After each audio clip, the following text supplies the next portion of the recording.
Hello everyone, welcome class 12 to today's video lecture. आज हम FW Taylor की जो फर्दर टेक्निक्स है साइंटिफिक मैनेजमेंट की उनके साथ प्रोसीड करेंगे एंड हम आज जो भी टेक्निक्स कवर करेंगे अगेन जैसे मैं हर क्लास में बोलती हूँ क्लास कॉन्सेप्ट समझना इज इम्पोर्टेंट. दैट्स ओके, आपको कॉन्सेप्ट समझने पे फोकस बहुत ज्यादा करना है बट अलोंग विद इट आपको वो इम्पोर्टेंट लाइंस भी जरूर समझनी है जो आपको बोर्ड एग्जाम्स में मेंशन करनी ही करनी है to score full marks. Marking scheme जब टीचर के पास आती है तो कुछ relevant points and lines mention होती हैं जो अगर आपने मेंशन नहीं करी तो आपके 1.5 मार्क्स डिडक्ट होंगे. तो उन इंपॉर्टेंट लाइंस को जरूर समझो कि हाँ ये इंपॉर्टेंट लाइंस आपको एग्जाम में जरूर मेंशन करनी ही करनी है, तभी आप फुल मार्क्स स्कोर करोगे उस पर्टिकुलर पॉइंट की एक्सप्लेनेशन में. तो क्लास स्टार्ट करते हैं हम अपने आज के टॉपिक यानी फेटीग स्टडी से. तो class what is the meaning of the word fatigue? Fatigue का मतलब होता है टायर्डनेस, थकान. एक नॉर्मल ह्यूमन नेचर है कि जब आप काम करते हो you are bound to feel tired. आप एक पॉइंट पे आपको थकान महसूस होगी and at that point you need some amount of rest और उस पॉइंट पे आपको चाहिए होगा कुछ रेस्ट. तो क्लास जब भी आप बोर्ड एग्जाम्स में फेटीग स्टडी को इंट्रोड्यूस करते हो क्योंकि टीचर सबसे ज्यादा ध्यान से पढ़ती है आपकी स्टार्टिंग की 3-4 लाइंस, तो please don't be philosophical. Philosophy करने की जरूरत नहीं है कि पर्सन काम करता है तो उसे थकान लगेगी. प्लीज ये सब आपका सेकंड पैराग्राफ होना चाहिए, आपका सेकंड पॉइंट होना चाहिए. Directly come to the point. Teacher सबसे पहले सबसे ध्यान से आपकी स्टार्टिंग की 3-4 लाइंस पढ़ती है जहां से टीचर के माइंड में, even I check the paper, तो मेरे माइंड में एक इंप्रेशन बनता है कि बच्चे को कितनी नॉलेज है एंड कितना ज्यादा वो टू द पॉइंट हमें आंसर लिख के दे रहे हैं. तो क्लास जब आप फेटीग स्टडी को स्टार्ट करोगे तो आपको इस चीज से स्टार्ट करना है कि जो फेटीग स्टडी है it helps to determine 2 important things. सबसे इंपॉर्टेंट चीज कि फेटीग स्टडी जो टेलर ने बनाई, हम जब करते हैं फेटीग स्टडी तो हमें कौन सी 2 इंपॉर्टेंट चीजें पता चलती है. Number 1, duration of rest interval. कितनी देर का ब्रेक देना आपको वर्कर को, 10 minutes, 15 minutes, half an hour, 1 hour. Secondly, frequency of rest interval. कितनी बार आपको उसे ब्रेक देना है, दिन में 1 बार, दिन में 2 बार, 3 बार, 4 बार. तो सबसे ज्यादा इंपॉर्टेंट आपकी स्टार्ट होना चाहिए आपका आंसर इसी पॉइंट से कि fatigue study helps to determine 2 important things, duration of rest interval and frequency of rest interval.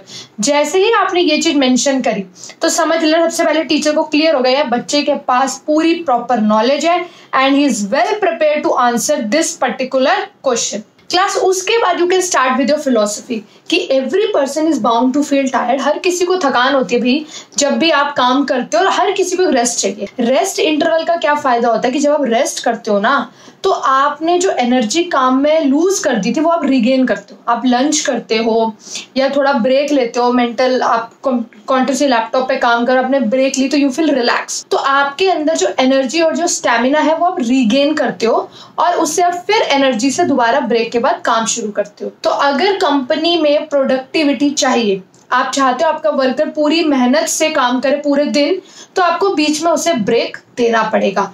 Break देने से ही उसकी एनर्जी रीगेन होगी एंड वो दोबारा वेल एस्टैब्लिश एनर्जी के साथ अपना काम शुरू करेगा. ठीक है, अब क्लास एक इंपॉर्टेंट चीज मैं आपको बताना चाहती हूँ. जनरली जो जनरल शिफ्ट होती है वो 8 आवर्स की होती है.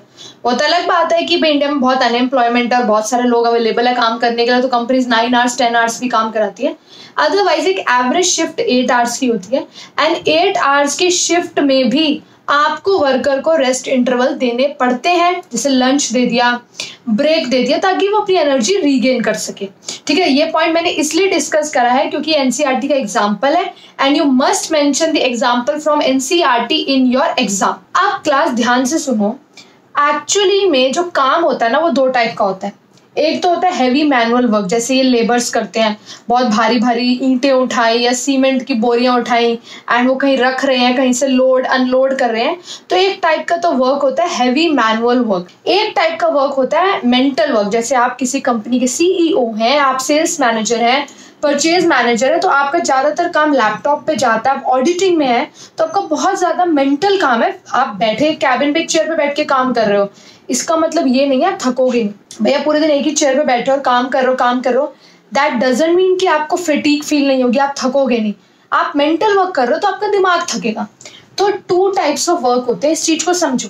एक होता है हैवी मैनुअल वर्क, जब आप बहुत फिजिकल वर्क कर रहे हो, बहुत मेहनत कर रहे हो, और एक होता है मेंटल वर्क कि आपका दिमाग ज्यादा यूज हो रहा है ना, आपकी बॉडी का फिजिकल वर्क कोई नहीं। तो जब हैवी मैनुअल वर्क इन्वॉल्व होता है तो ड्यूरेशन जो होता है वो कम होती है, रेस्ट इंटरवल की 10 मिनट्स 15 मिनट्स, बट फ्रीक्वेंसी ज्यादा होती है।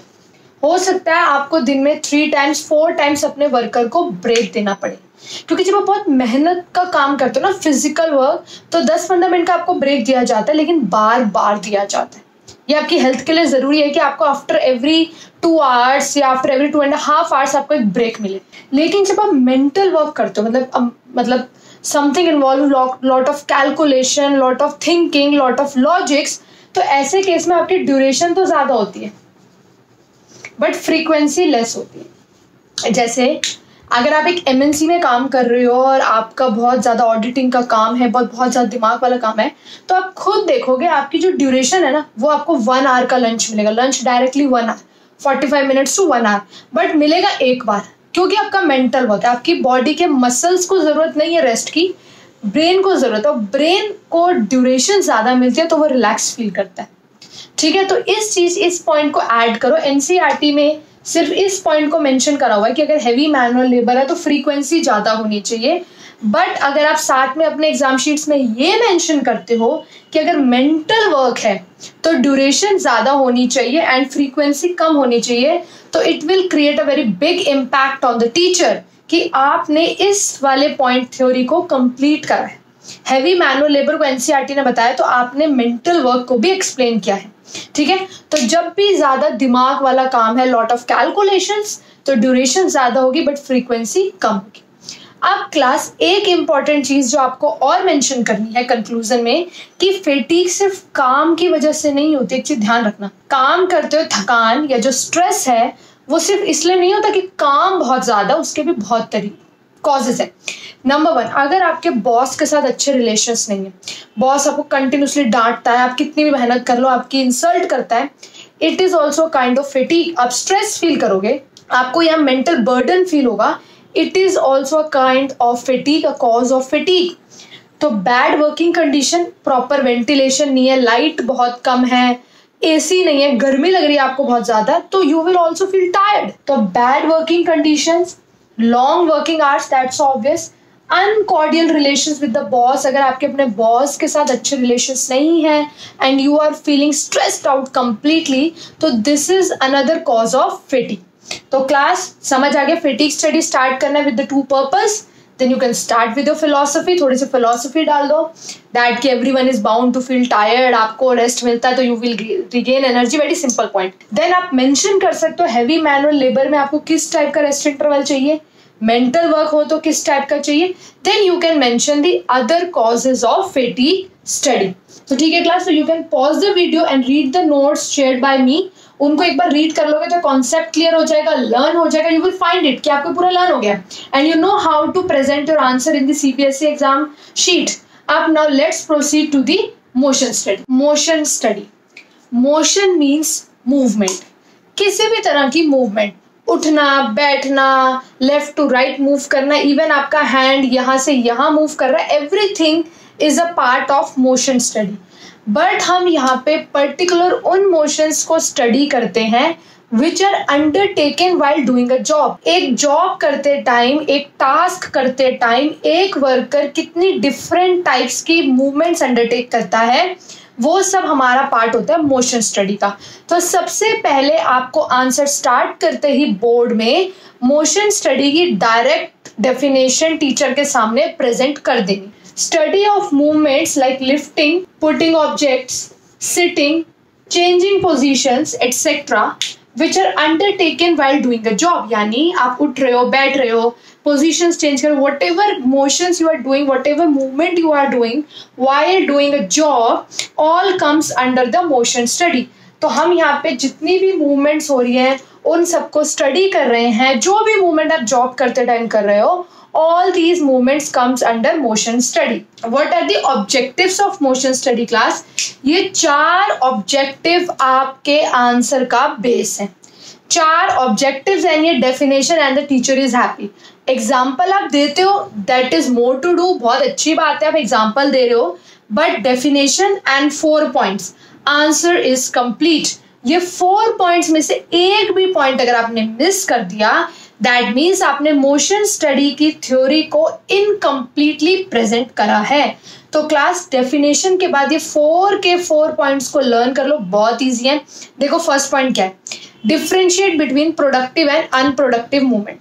यानी प्रोडक्टिव मीन्स जो काम की मूवमेंट्स है एंड अनप्रोडक्टिव मीन्स जो बेकार की मूवमेंट्स है, दोनों को डिफरेंशिएट करो कि भाई ये मूवमेंट्स तो बड़ी काम की, इनके बिना तो काम नहीं चलेगा हमारा, और ये वेस्ट मूवमेंट्स हैं, तो इनको जो है आइडेंटिफाई कर लिया दोनों को। अब आइडेंटिफाई करा है तो फर्स्ट पॉइंट में से ही सेकंड पॉइंट निकल रहा है।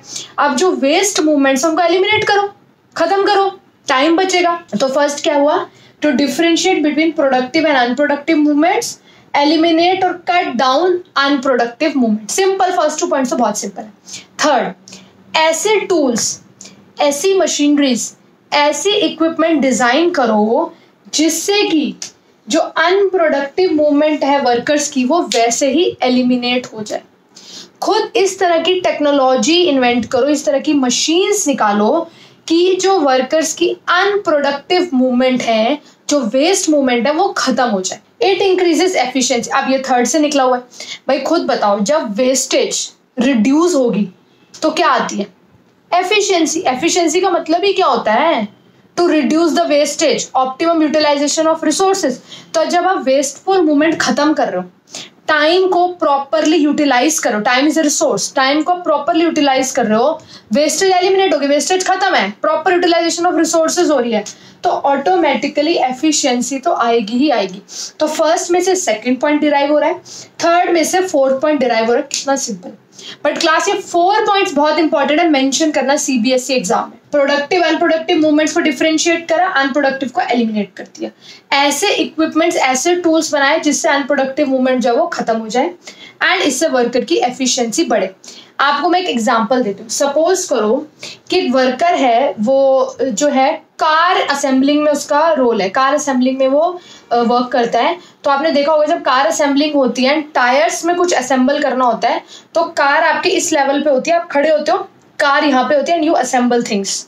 ठीक है, जो प्लांट्स होते हैं, ऑटोमोबाइल प्लांट्स, वहाँ पे ऐसे ही काम होता है। अगर आपको टायर से रिलेटेड कुछ भी काम करना है तो आपको झुकना नहीं है, you have to stand, car आपके इस लेवल पे पूरे प्लेटफॉर्म पे खड़ी होती है, यू डू द वर्क। आप सपोज करो जो आपके नट्स हैं, जो आप नट टाइट करोगे, वो नीचे रखे हुए हैं, तो every time you have to bend down, आपको उठना पड़ता है, फिर आप नट लगाते हो, then again you have to bend down नीचे, देन आप अपने आप को स्ट्रेट करते हो, नट लगाते हो। ठीक है, आप ये जो बेंडिंग डाउन हो रहा है, इट्स एन अनप्रोडक्टिव मूवमेंट, इसको हम एलिमिनेट कर सकते हैं। कैसे? अगर हम वर्कर की वेस्ट के साइज का एक स्टूल यहाँ पे रखें और स्टूल के ऊपर नट का बॉक्स रख दें, तो आप देखोगे वर्कर को झुकना नहीं पड़ेगा। यहाँ से नट उठाया, टाइट करा, देन नट उठाया, टाइट करा, देन अगेन नट। तो ये जो बेंडिंग की जो मूवमेंट थी, जिसमें 1 और 2 second was being wasted at every movement, वो वाली जो वेस्टेज है, वो जो बेंडिंग हो रही थी और हर बेंडिंग के साथ 1 से 2 सेकेंड वेस्ट हो रहे थे, वो बेंडिंग एलिमिनेट हो गई। आपने दिमाग लगाया, आपने एक स्टूल रखा, स्टूल के ऊपर नट बॉक्स रखा, अब वर्कर नट उठा रहा है, टाइट कर रहा है, नट उठा रहा है, टाइट कर रहा है, नट उठा रहा है, तो टाइम बचा ना। अनप्रोडक्टिव मूवमेंट थी ना वो बेंडिंग होना, that was an unproductive movement, तो वो एलिमिनेट हो गई। तो इस तरह के बहुत एग्जाम्पल्स बन सकते हैं जहां पे भी आपको लग रहा है कि एक अनप्रोडक्टिव मूवमेंट है एंड उसको रिड्यूस किया जा सकता है।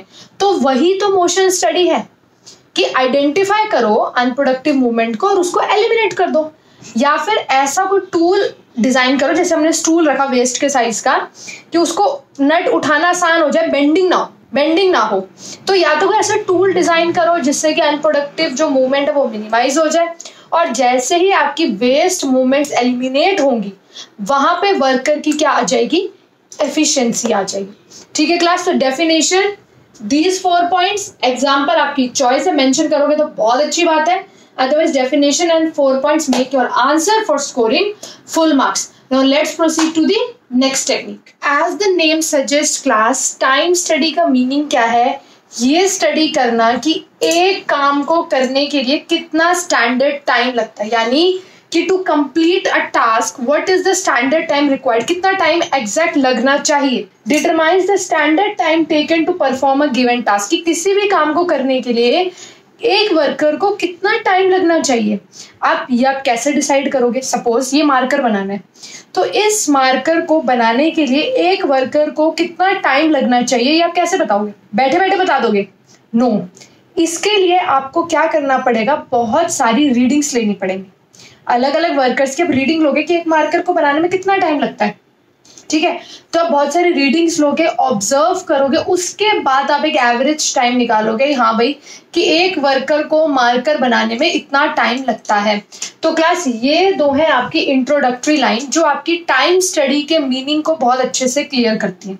अगर आप ये दोनों पॉइंट्स में से एक भी पॉइंट मिस कर दोगे तो आपकी टाइम स्टडी की जो कहते हैं इंफॉर्मेशन वो इनकम्प्लीटली टीचर के सामने जो वो प्रेजेंट हो। तो टाइम स्टडी का पहले meaning, it determines the standard time taken to perform a given task, कि किसी भी एक काम को करने के लिए कितना टाइम लगता है, ठीक है। The standard time is fixed by, कैसे निकालते हो आप कि एक प्रोडक्ट को बनाने के लिए एक वर्कर को कितना टाइम लगता है। The standard time is fixed by taking several readings and observation of a specific task. आप बहुत सारी रीडिंग्स लेते हो कि यार एक मार्कर बनाने में एक्चुअली कितना टाइम लग रहा है, बहुत सारी ऑब्जर्वेशन करते हो, then you calculate an average time, ठीक है क्लास। अब ये टाइम स्टडी के ऑब्जेक्टिव्स हैं। क्या ऑब्जेक्टिव है? Number 1, to decide how much time is normally required to perform a certain job. Clear, भाई एक काम को करने के लिए कितना टाइम लगता है। दूसरा, to determine the number of workers to be employed, आपको कितने वर्कर्स की जरूरत है। ये कैसे पता चलता है क्लास? एक एग्जाम्पल से समझो, ये सारे पॉइंट्स आपको बहुत अच्छे से क्लियर हो जाए। एग्जाम्पल ये है, सपोज करो एक बॉक्स को बनाने में लगते हैं 20 मिनट्स, ठीक है। ध्यान से समझो, आपको इस एग्जाम्पल से सारे ऑब्जेक्टिव क्लियर हो जाए। एक बॉक्स को बनाने में 20 मिनट्स लगते हैं, आपने एक स्टैंडर्ड टाइम निकाल लिया बाय टेकिंग सेवरल रीडिंग और ऑब्जर्वेशंस। तो आपका फर्स्ट ऑब्जेक्टिव पूरा हो गया, to decide how much time is normally required to perform a certain job. तो ये वाला ऑब्जेक्टिव आपने फुलफिल कर लिया, आपने निकाल लिया कि एक बॉक्स को बनाने में हमें 20 मिनट्स लगते हैं, ठीक है। यानी कि 1 आवर में आप कितने बॉक्स बना लोगे? 3 boxes, that's very clear. 1 hour में आप 3 बॉक्सेस बना लोगे। अच्छा, अब एक बात बताओ, एक जनरल शिफ्ट जो मैंने आपको बताई है वो 8 आवर्स की होती है। 8 आवर्स की जनरल शिफ्ट होती है, उसे मान लो आपने आधे आधे घंटे के 2 ब्रेक दे दिए, तो मेनली वर्कर कितने घंटे काम कर रहा है? 7 आवर्स। तो 7 आवर्स में वर्कर कितने बॉक्स बनाएगा एक दिन में? 21 बॉक्सेस। भाई 1 आवर में 3 बॉक्सेस बना रहा है, तो 7 आवर्स में कितने बनाएगा? 21 बॉक्सेस वर्कर ने बना दिए, ठीक है भाई। अच्छा, आपको ऑर्डर मिला है कि आपको एक दिन में आपको 2100 बॉक्सेस सप्लाई करने हैं। ये आपको ऑर्डर मिला है कि आपको एक दिन में 2100 बॉक्सेस आपको सप्लाई करने हैं। तो क्लास आपको पता चल गया यार कि एक वर्कर एक दिन में 21 बॉक्सेस बना पा रहा है। ये हम एक वर्कर कोई तो स्टडी कर रहे हैं कि भाई 1 आवर में 3 बॉक्सेस बनाते हैं वर्कर, 7 आवर्स में 21। तो एक वर्कर एक दिन में 21 बॉक्सेस बनाता है और मुझे एक दिन में 2100 बॉक्सेस की कॉन्ट्रैक्ट मिला, मुझे सप्लाई करने हैं। तो इसका मतलब क्या हुआ? आपको कितने वर्कर्स चाहिए होंगे? खुद सोचो, एक वर्कर एक दिन में 21 बॉक्सेस बनाता है, 1 डे में 1 वर्कर 1 डे 1 डे में 21 बॉक्सेस बना रहा है। तो 2100 बॉक्स बनाने कितने वर्कर चाहिए? 100। तो ये रहा आपका second objective, to determine the number of workers to be employed. इससे आपको पता चलेगा कि आपको बेसिकली कॉन्ट्रैक्ट पूरा करने के लिए कितने वर्कर्स की रिक्वायरमेंट है। सिंपल है, एक वर्कर 21 बॉक्सेस बना रहा है, मुझे 2100 बनवाने हैं, तो सिंपल मुझे 100 वर्कर्स चाहिए। To determine the fair day's work for a worker, आपने निकाल लिया कि यार एक दिन में एक इंसान बेचारा 21 बॉक्स ही बना पाएगा, तो आपने एक वर्कर का फेयर डे वर्क निकाल दिया। आप उससे ओवर बर्डन नहीं कर रहे, आप उससे ज्यादा काम नहीं करा रहे, क्योंकि टाइम स्टडी की हेल्प से आपने ये निकाल लिया कि हाँ यार एक वर्कर को ना एक दिन में वो फेयर डे उसका वर्क है, मतलब एक आम उसका मतलब विदाउट बर्डन उसका नॉर्मल यार वो 21 बॉक्सेस ही बना सकता है। To frame suitable incentive schemes, incentives means bonus, extra increment. तो वो तो ऑब्वियस है, जो वर्कर आपका डेली का टारगेट पूरा करेगा उसको आप इंसेंटिव दोगे, और जो टारगेट पूरा नहीं करेगा उसे आप इंसेंटिव नहीं दोगे। तो आप देख सकते हो इस एग्जांपल से आपको सारे ऑब्जेक्टिव्स क्लियर हो गए, ठीक है। To frame suitable incentive scheme, यानी जो वर्कर एक दिन में 21 बॉक्सेस डेली बना रहा है या उससे ज्यादा बना रहा है, तो वो तो रिवॉर्ड का हकदार है, आप उसे इंसेंटिव दोगे, उसे बोनस दोगे, या आप उसको कह सकते हो कि कोई बेस्ट एम्प्लॉय का अवार्ड दोगे, व्हाटएवर, आप उसे इंसेंटिव दोगे। और जो टारगेट अचीव नहीं कर रहा, जो स्लो वर्कर है, जो इनएफिशिएंट वर्कर है, उसको आप इंसेंटिव नहीं दोगे। तो इससे आपको ये भी इजी हो जाएगा इंसेंटिव स्कीम्स बनाना, क्योंकि आपको एक दिन का टारगेट पता चल गया कि एक दिन में वर्कर 21 बॉक्सेस बना रहा है, तो आपको सामने टारगेट क्लियर है। अब जब टारगेट क्लियर, आपको बहुत अच्छे से टारगेट क्लियर है, तो आप उसके अकॉर्डिंग वर्कर्स को क्या दे सकते हो, इंसेंटिव्स दे सकते हो। तो ठीक है क्लास, तो आज हमने ये कंप्लीट करी 3 टेक्निक्स। अब इसके बाद एक बहुत छोटी सी टेक्निक है जो मुझे आपको बतानी है, एंड बहुत सारे बच्चे उस टेक्निक को नहीं समझ पाते हैं और गड़बड़ कर देते हैं बोर्ड में। The technique is work study. Plus इस चीज को ध्यान से समझ लो, 1 मार्क्स का टॉपिक है, लेकिन इंपॉर्टेंट टॉपिक है, क्योंकि जनरली जो स्टूडेंट्स है ना, वो इस वाले टेक्निक को करते नहीं है, भूल जाते हो। ये कहते हैं वर्क स्टडी तो बुक में थी, वर्क स्टडी का है आपको टॉप। तो वर्क स्टडी एक बहुत छोटा सा पैराग्राफ है एनसीईआरटी में, ध्यान से सुनो क्लास। जो आपने अभी 4 टेक्निक्स करी, basically study, fatigue study, method study जो हम लास्ट क्लास में कवर कर चुके हैं, motion study and time study. Work study की अपने में कोई डेफिनेशन नहीं है, वर्क स्टडी इन चारों को इंक्लूड करती है। When we combine these 4 techniques, fatigue study, method study, motion study, time study, तो बनती है हमारी वर्क स्टडी। वर्क स्टडी का मेन ऑब्जेक्टिव क्या है, इन सबके ऑब्जेक्टिव को कंबाइन कर दो। भाई जब वर्क स्टडी इन चारों को मिला के बनी है, तो जो वर्क स्टडी का ऑब्जेक्टिव है वो भी इन चारों के ऑब्जेक्टिव की समरी होगी। तो वर्क स्टडी का सिंपल ऑब्जेक्टिव है, बहुत simple, to keep the production cost minimum, to keep production cost minimum, ठीक है, सब कम से कम आपकी प्रोडक्शन कॉस्ट हो, एंड बेटर प्रोडक्टिविटी। यानी अब हर फैक्टर में से जो भी रिसोर्स आप लगा रहे हो कंपनी में, उसका आउटपुट ज्यादा आए और प्रोडक्शन कॉस्ट क्या हो, मिनिमम। सिंपल सा लॉजिक, प्रोडक्टिविटी ज्यादा, आउटपुट ज्यादा, रिजल्ट ज्यादा, एंड प्रोडक्शन कॉस्ट मिनिमम। तो ये है क्लास आपकी वर्क स्टडी टेक्निक। तो ठीक है, तो बेसिकली हमने 4 टेक्निक स्टडी करी है, जिसमें वर्क स्टडी एक छोटा सा माइन्यूट टॉपिक है जिसको आपको बहुत अच्छे से डिटेल में स्टडी करना है। तो क्लास वीडियो देखने के बाद जरूर नोट्स पढ़ना, जो सभी बेस्ट नोट्स का जिस्ट मैंने आपको शेयर किया हुआ है। तो you have to read those notes very carefully and you will find that you are learning this techniques easily. आज की जो टेक्निक्स है ये आपको बहुत इजीली लर्न हो जाएगी। Okay class, so after watching the video start reading your notes.